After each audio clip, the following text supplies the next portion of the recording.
Magandang gabi, Oriental Mindoro. Ika-21 sa buwan ng Setyembre taong 2012. Ito po ang TVNet Newsline.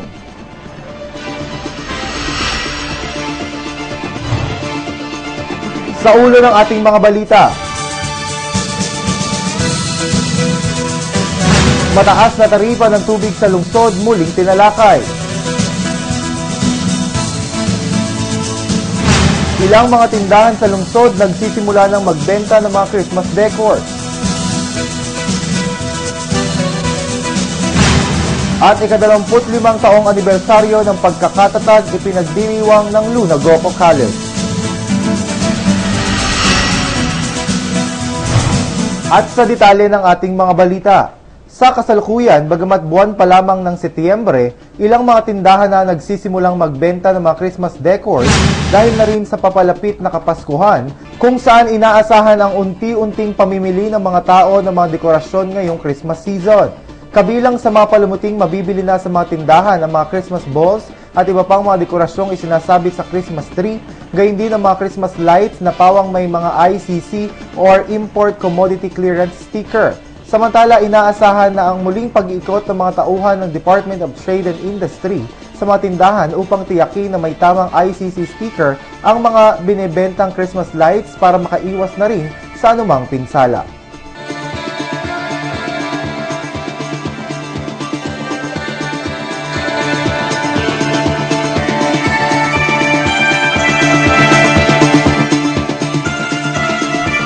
Sa ibang balita, nagsisimula na naman ang panahon ng anihan na nangangahulugan ng pagkakaroon ng mga dayami mula sa aning palay at kaugnay nito.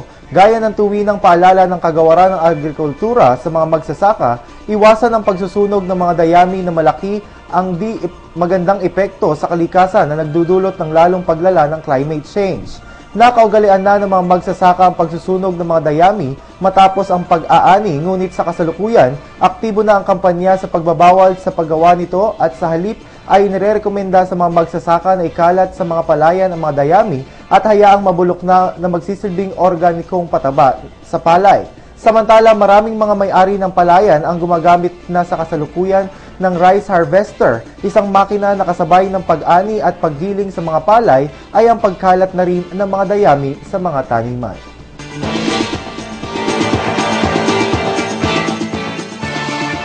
Magbabalik po ang TVNet Newsline.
Sa temang sa pinagsama-samang galing kaunlarang inaasam ay mararating. Isang barangay planning workshop ang idinao sa Barangay Suki sa lungsod na pinangunahan ni Barangay Captain Hector Jurado, katuwang si Education Representative at Principal Prisco Mendoza, iba pang mga opisyalis ng barangay at mga kinatawan mula sa LGU at ilang pang tanggapan. Puntos ng aktibidad ang pagsasaayos ng mga pasilidad ng eskwelahan, street lights, drainage system, signages at iba pa, gayon din ang kalinisan at kaugnayan ng mangingisda sa mga lokal na opisyal para naman sa responsableng pangingisda. Ayon sa pamunuan ng barangay, ang proposed budget para sa mga ito ay isusumutin nila sa lokal na pamahalaan at kasabay ng pag-aasam na ito ay maaprubahan ay ang pag-asa rin ng kooperasyon ng lahat ng residente ng barangay. Ang tabayanan ng iba pang mga balita, makalipas lamang po ang ilang paalala.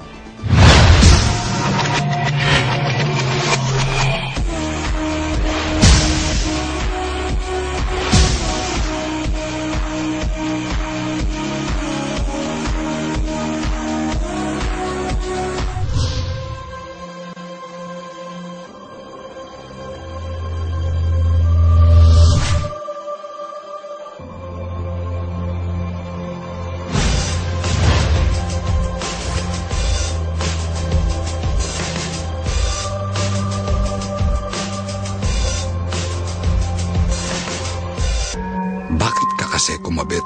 Alam mong di tama yan, di ba? Huwag ka nang gumamit ng pag-aari ng iba. Nakakaperwisyo ka sa mga legal na cable.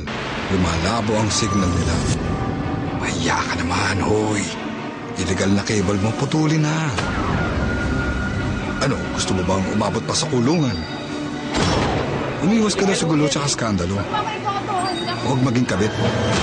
Magpakabit ng tama ngayon. Supported by PCT. Sa pagpapatuloy ng ating mga balita, isa sa mga naging usaping ikinabigla ng marami ay ang patungkol sa biglaang pagtaas ng taripa ng Calapan Water Works, kung saan bagamat ilan ay umapila hinggil dito, kasalukuyang ipinatutupad na ang unang bugso ng pagtataas ng taripa na tinatayang nasa 80% kung saan sa residential mula sa 256 pesos na minimum sa 0 to 10 cubic meter na konsumo naging 280.80 pesos na ito. Sa isinagawang press conference nitong ika-18 ng Setyembre, isa sa mga naungkat na usapin ang patungkol sa water tariff ng Calapan Water Works na umano'y lubhang napakataas, kung saan nagbigay ng komento hinggil dito si City Mayor Doy Liatzon. Alam niyo, una-una, hindi ko makapag-articulate doon, dapat dito sa usapin ng taong bayan. In so far as we are concerned, I remember we were denied, but during the time of the hearing, I know Mr. Bungaldo was there. Siyempre, ang pumipirma lang naman sa appearances ay mga abogado. No? But itong nangyayari ng pangalawa is if there will be attempts for the increase in water rates, and it will come to our knowledge, be rest assured I'm speaking before the public right now, that we will act accordingly in order to protect the interests of our public. Sa kabila nito, kinumpirma naman ni Calapan Water Works Sales and Marketing Officer Winifredo Aksalan na binigyan nila ng abiso ang pamahalang lungsod hinggil sa ginanap na public hearing hinggil dito, kung saan siniguro nito na walang nakadalo mula sa city government sa nasabing pagpupulo. Gayunpaman, ang sinasabing nakaambang muling pagtaas ng taripa ay sa taong 2013 na 20% ay asahan na umanong magaganap, bagamat wala pang abiso sa kanila kung kailan ito ipatutupad. Public hearing na yun, walang nakapuntang mga taga-city government. Kasi at the time na kami tinawag ng city council, na nagpaliwanag din kami tungkol sa tarifa, ay yun na lang walang namin talaga sa kanila naman. O, lahat ng mga barangays, meron kami record na pumirma lahat, may invitation sila at in-inform lahat ng mga barangays, pati ang city government. So, alam na may public hearing, hindi sila nagkakaroon. So, na implementation? Yung 80% na pina-implement natin noong 2009. So, by 2030, next year, meron tayong 20% na natitira doon sa 100%. Pero wala pa kaming mandate na galing sa main office kung ipatutupad na rin. Wala pa kaming kasi approve ng NWRB yung 100% na yan. Pero hindi namin sinagad-agad yung 100%. Sa halip ay 80% yung ating ipinatupad na sa tarifa. Yung po sa kasalukuyan? Oo, sa kasalukuyan natin. Samantala, posibleng hindi naman umano maramdaman ng mga member consumers ayon sa opisyal ng Calapan Water Works ang inaasahang muling pagtaas ng taripa ng tubig, kung saan mas mura na rin aniya ang bayarin sa kanila kumpara sa pagbili ng tubig sa mga hauler. Iba pang mga balita sa amin pong pagbabalik. Future of energy saving.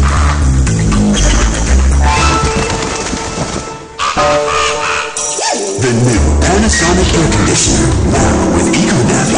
It monitors activity and directs airflow to only where it's needed to reduce waste. It also adjusts to changing conditions to save even more. It just takes one touch to change the future. Panasonic lets you enjoy the life that you deserve.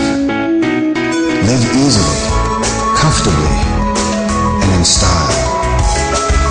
Panasonic understands you, your lifestyle, and your environment as it innovates to give you all that you want and all that you need.